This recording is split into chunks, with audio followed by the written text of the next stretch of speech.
Now, in depth on the biggest entertainment stories from around the world.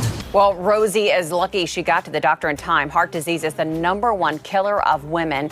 And joining me now is a chief surgeon at Cedars-Sinai Hospital, Dr. Sonu Ahluwalia.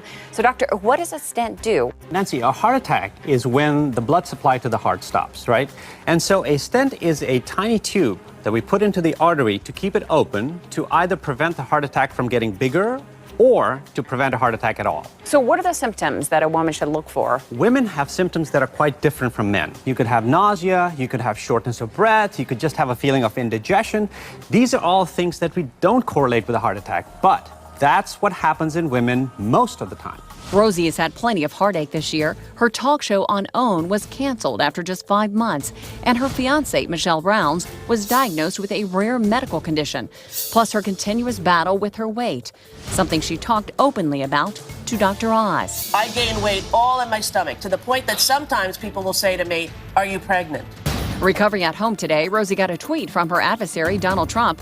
"Get better fast. I'm starting to miss you."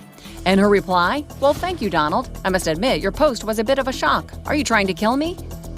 I'm so glad she is okay. Well, looking forward, is Rosie's diet going to change? Will her doctor ask her to do that? Yeah, Nancy, what's going to happen is Rosie's doctor is going to measure her, the amount of cholesterol she has in her blood, make sure her blood pressure is okay, see if she's diabetic, and based on that, her diet will change. So it may be a low-fat diet, it may be a low-sodium diet, but, her physicians will decide that. Makes sense. Yes. Thank you so much for being here, doctor. I think you have a surgery you got to get to now. I do. Actually, he does.